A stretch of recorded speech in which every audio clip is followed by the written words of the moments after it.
All right, everybody. It's been a minute. A lot has changed, as I had told you guys in the previous short little video. But been waiting for the right time to set up a video and kind of show you guys what I've been up to. A lot has changed in the last year. Transitioned to the boater side, and ended up getting a boat. Got a Ranger. In case you guys didn't know, most of you guys do know. I mean, it's obvious. Decked out in Ranger gear, but yeah. You guys asked about the boat buying process, so I'm gonna talk to you a little bit about that. Show you a little bit around the boat, what I've done. I should have did some before and after pictures. I've got about 95% of the stuff done that I want to do, maybe 90. All the major stuff is done. So yeah, no more really major big money stuff to be done as far as from an upgrade standpoint to get it tournament ready how I want to have it. But after further ado, here we go. I'll give you a little rundown. I guess I should get out the boat first. Let me get out the boat. Alright, well, do a little quick rundown. I'm outside at the lot. My truck, F-150, everybody know I'm a Ford guy. But here's the boat, man.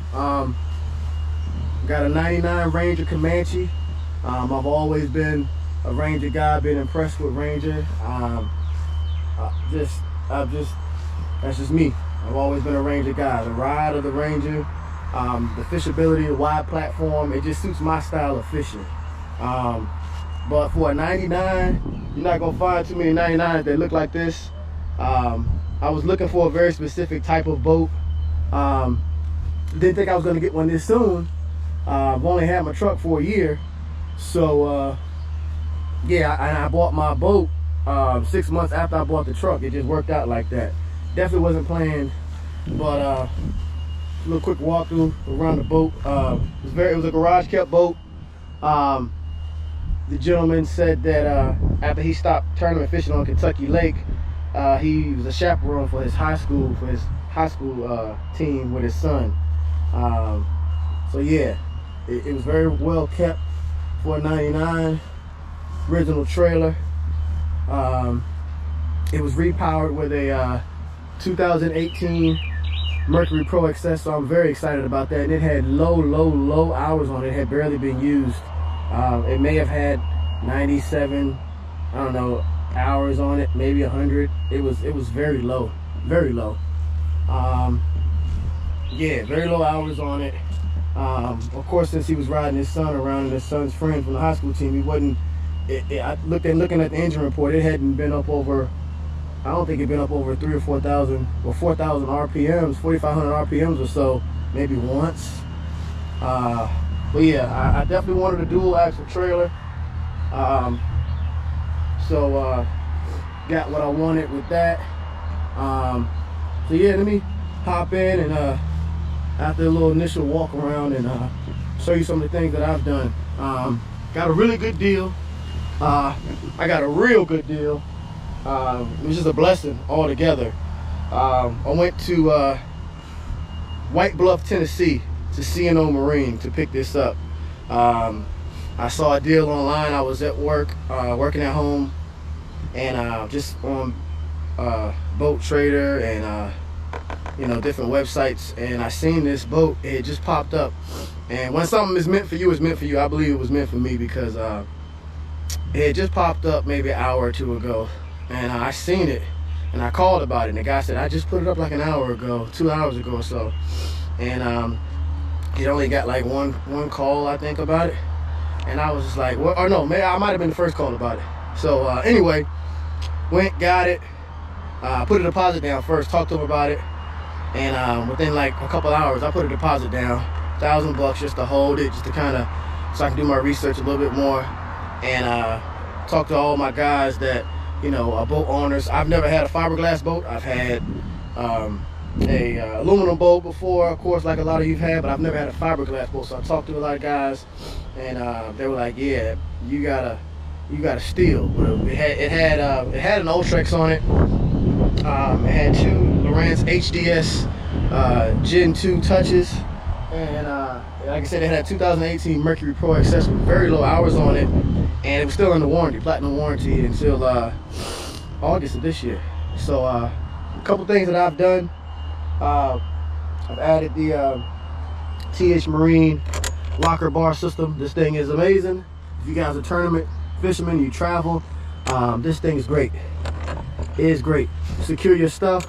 One end of this lock, once you undo it, it's a regular lock without the alarm. But then when you flip this lock, take it out and flip the side of the lock, and you lock it, you'll hear a little dee-dee. It has like a 8, 9, 10, 12 decibel alarm. Well, I forget the exact specs on it, but it's an alarm on it for like when you're in your hotel. Just to keep an honest man honest. That's what they say. Some of the things that other things I've done, took off the Ultrex, sold that, went with the Ghost. This thing is the truth. Very quiet, very strong. I went from about 100 and went from about 100. I'm sorry, I went from the Ultrex, which was 80 pounds of thrust. This one has 97 to 8 pounds of thrust or something like that. And I'm only having on the 24 volt system. So yeah, this thing is the truth. It's very quiet.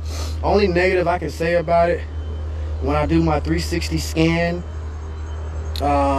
it makes a little slight creak, like a little, it's very low monotone.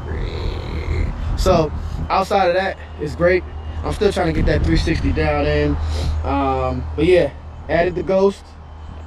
I added the 360 nose cone that allows you to have side imaging and 360 at the trolling moment, basically. I upgraded my screens. I upgraded the Lowrance HDS2 Gen 2s to the Elite FSs. One thing I got to say about that is Russell Marine. I do a lot of business with Russell Marine. Highly suggest them. Very good guys. I traded my 2 Lowrance Gen 2 touches in for these Lowrance Elite FSs. These things are the real deal. I started to go with the Live, and I started to do a lot of research. There's not a lot of difference between those two. The processor is just slightly a hair faster inside the HDS Lives, but outside of that, you can't. I mean, it's so fast you really can't tell the difference. It's like telling the difference between 1080p and 4K. You can barely tell the difference. These things are money. It's made a huge difference in my game fishing. I also upgraded to the 1022 Garmin Live Scope. I got that one from the Bass Tank. Very happy with it. I just recently installed a perspective mode mount. Didn't think I needed it. I was stuck on forward mode, but this perspective changed the game for me, especially on the Potomac fishing shallow. It's a game changer. What I found is that I almost exclusively use that on the Potomac. And when I get to like Lake Anna and lakes that I may be possibly in a little bit deeper water, then I'll flip it and go to forward view. But I've used it on Lake Anna in perspective mode when I'm in shallow water as well, but it's money. Added the TH Marine big handle. That's very comfortable. Love that. Also added this KVD Hydro Wave.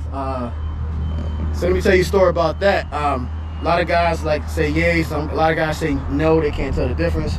You know, I know I plan on fishing the lakes and the rivers this year, going really hard with that.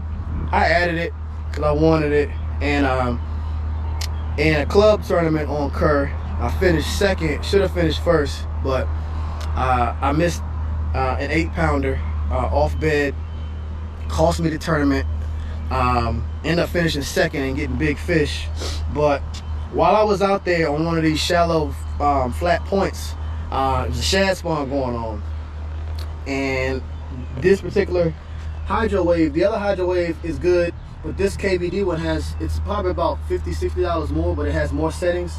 I flipped it to spawning bait, and I don't know if it was the right timing or what, but the bait were popping out the water. Now, they were already popping out the water occasionally, but they were really going crazy when I had that thing cranked up. I don't know if it's in my mind or what, but in my mind, I saw bait flying out the water. I saw bass chasing them. I had 2 rods throwing out there with topwater baits, hooking fish at the same time. It was ridiculous. So yeah, I think it made a big difference. I think it just made them get a little bit more crazy because they were jumping all out the water. But this is my bow setup. Oh, I forgot, I got the stomp switches for my power poles. Also added the DTH Marine prop nut eliminator, Hydro-Wave speaker. Pretty much nothing else up here to show, accessory buttons and stuff like that. But yeah, that's pretty much it. Oh, the trolling jacket, TH Marine trolling jacket to protect my wires. Let me focus on the back. Pretty standard, typical boat. Ranger doesn't change their profile up too much. The hull designs got better over the years. This is still a great hull. It's one of the top hulls, I think, in my opinion. They've only gotten better with the C hull and now the improved R, which that's on my radar for the future. But this is an outstanding boat. It's an outstanding boat for what I'm looking to do. It's outstanding. I upgraded my windshield. I had kind of like the older, I guess it was a smoke color that had been faded over years. It kind of had like these little fractured looking stretch cracks in it, so upgraded that. You know, standard. These are the original seats in great condition, no rips or tears. Like I said, it was garage kept. Good stuff. You know, it's got typical small wear, but there's no rips. I mean, this is a 99. You're talking, you know, over 20 years old, 22 years plus, 22, 23 years old. I mean, this is, you know, it to me, it don't get any better than this. Like, it's good. Got my ice box right here, 2 rod lockers, mains compartment right there. Get back over here. I do plan on upgrading this back piece, taking that old hardwood out and taking this hardwood cover, whatever you want to call it, plastic, I don't know what you want to call it, but it's coming out. I got it in the house already. This is gonna be standard black black board. It's about 2 inches thick or so. Replace that eventually, maybe in the off season, maybe during the season when I get time. Another Elite FS at the bow, at the console, sorry, to match what's at the bow. Again, these, for the money, these things are awesome. Russell Marine, highly suggest you check them out because they gave me a really good deal on it. Yeah, got my power pole dash switch down there. Smaller Mercury smart gauge right here. I've got another one underneath the console that is Bluetooth, but I really don't use it, so I'm thinking about taking that back. I really don't use it. Yeah, what else can I tell you guys?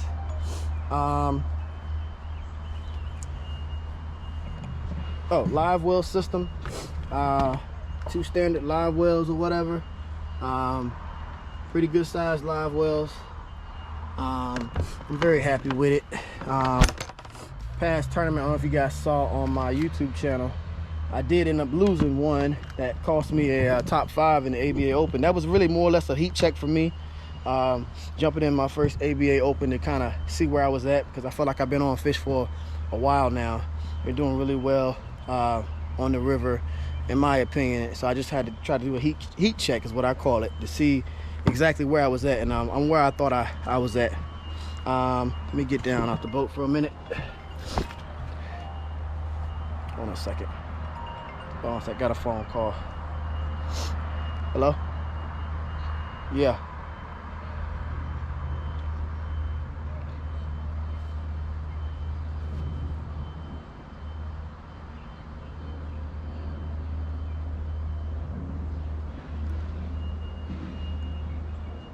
Yeah, Thursday's fine.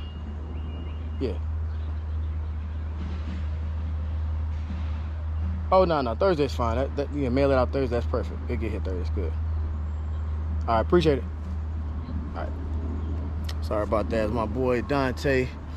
He's sending me some baits that I need for this weekend's event. Big BFL coming up on the river, and I'm in it. And some baits that was working well, I wanted to get a couple more in case a couple snakeheads took it, and nobody else has them. But it's all about the fishing community, man. Having good friends. So shout out to Dante. But the back of the boat, I'm very pleased with this engine. Everybody got their pros and cons about different motors, which one's best.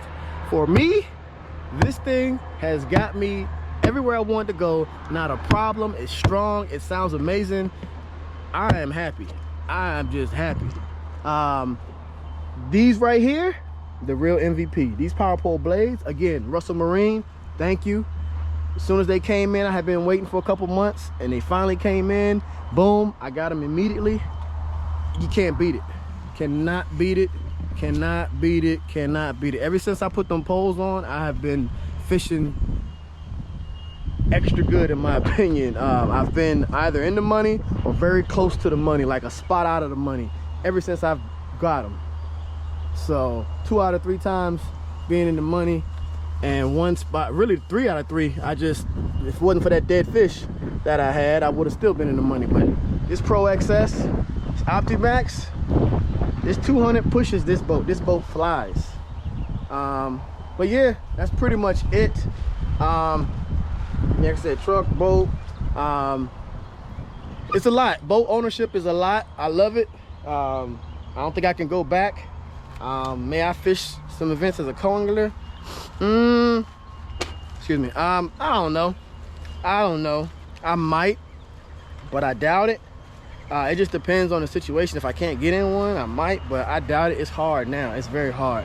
I'm finding out that my decision making is pretty darn good. Yeah. So compared to a lot of other people I've been with, and have questioned from out of town guys. You as a co-angler, that's the only thing. You may have. Sorry about that. I've got the camera kind of all over the place. I'm gonna go and sit down so it's not all over the place. But as a co-angler, you really don't have a lot of leeway when it comes to where you're gonna go. Sometimes you get great boaters, and a lot of times you do get great boaters. I've always had great boaters for the most part. But yeah, sometimes you get a lot of out-of-towners. They don't know, they haven't practiced, and they got stuff that they want to do that's worked 5 years ago, and the river changes daily. So you really have to stay out there. I'm trying to make it a point myself to be out there at least 1 day a week,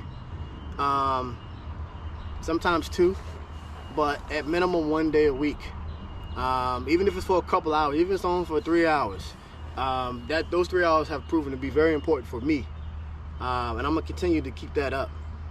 But getting into the boat buying process, it was my first time. Drove a long way, drove like 12 and some change to go to White Bluff, Tennessee, which is basically west of Nashville by about 45 minutes or so. Yeah, a lot of things with this boat buying process that people probably don't tell you. I've looked in videos and seen some good videos. Beyond the Bounds has a great video I remember watching a couple years ago, so check his channel out about the boat buying process. But my own personal experience, this is what I found. I was so happy about the boat being intact. We went out on a test ride, rode in it, seen it get up on plane. I was just making sure the key functions was working. Luckily, all of looking back on it, I should have ran the live wells. I should have ran all the other functions. I did run the trolling motor. I looked at the trim. I looked at how he was doing certain things with, how the boat was responding. I was listening for any type of imperfections in the motor. None of that. Luckily, all that checked out. All the gauges and switches worked for the most part. Everything that I needed to have to be, this boat was really tournament ready from the jump. I just took it to a next level and upgraded. So a lot of people asking, how much does all of this stuff cost? It took me, honestly, about 19-20 grand, honestly. And I know it's a lot of money. It really is. After I bought the boat, I didn't do it all at once. I did it over a 10-month, I would say, yeah, about a 9-10 month span. I put about 19 grand, 20 grand or so into this boat with the electronics upgrades, trolling motor, wiring jobs, just some of the custom work with the double-decker stacked mount, and the accessories that I ordered, the Hydro Wave, the locker bar, all the TH Marine products. It's very costly. I got approved for a new boat, thought about it, you know, I came down to it. I was like, you know what, let me get an older boat and roll with that for a while just to kind of see how I handle it, you know, in case I tear something up. God forbid that hadn't happened yet. Knock on something, knock on wood, whatever. Didn't tear anything up. Been around a lot of boats, been in a lot of boats, had a lot of experience, so that has helped. Again, shout out to some people. Like I said, Dante, my boy Dante, he took me out. We fished the Big Bass Tour on Smith Mountain last year, and that's my first event as a boater, and he taught me a lot about driving and adjusting the trim and, you know, how to take certain waves. I rode with Pete Glusick last year in the BFL out of Messina, and I learned a lot from Pete Glusick, so shout out to Pete Glusick from the Bass University, as you know, about handling rough waves. We were way up to St. Lawrence, but on the Messina end, and we had some rough waves coming back because of some barges and stuff like that. And he did some things that I've never seen in a bass boat. But shout out to him and his experience, and I learned a lot from that. So co-anglers, if you're out there and you're looking to get a boat, definitely fish some of these bigger events. You're gonna get some guys that are very seasoned, very experienced, and you're gonna learn a lot. It ain't always about catching fish. But back to the boat buying process, some things that I didn't look at was the trailer. One of the things that I replaced, let me get out the boat again. One of the things that I actually replaced, and I noticed that as soon as I pulled off, I kept hearing this loud knocking sound every time I slowed down. Well, it turns out the actuator, this is the actuator, the actuator was jacked up, was broke, you know. I don't know a lot about actuators, but it was broke. I think he had a way of locking this up somewhere. He may have had a clip in it or something like that. He may have that little U-shape or D-shaped pin in it and something else on his tow vehicle, because it didn't do it at all when I was with him. But as soon as I hooked it up to my truck and pulled off and I stopped at the first stop sign, it was like this clank. And first I thought it was because I was stopping too hard, just not having experience towing. And it was because the actuator was broke. So dealerships kind of get over on you with stuff like that. I don't think that was necessarily honest, but a lot of times they're just trying to turn these boats around. They did give me a good deal. They did give me a good discount on the boat, so I don't want to, you know, go too hard on them. But the combination of that and my I noticed that I needed new tires. They did put new tires on it, so that was good. However, I didn't have good brake pads. Like, they were like down to damn near metal on metal, and I was going to be driving good Lord, almost 13 hours. So yeah, so that was something that I didn't understand, because I'm like, hey, how can you take off the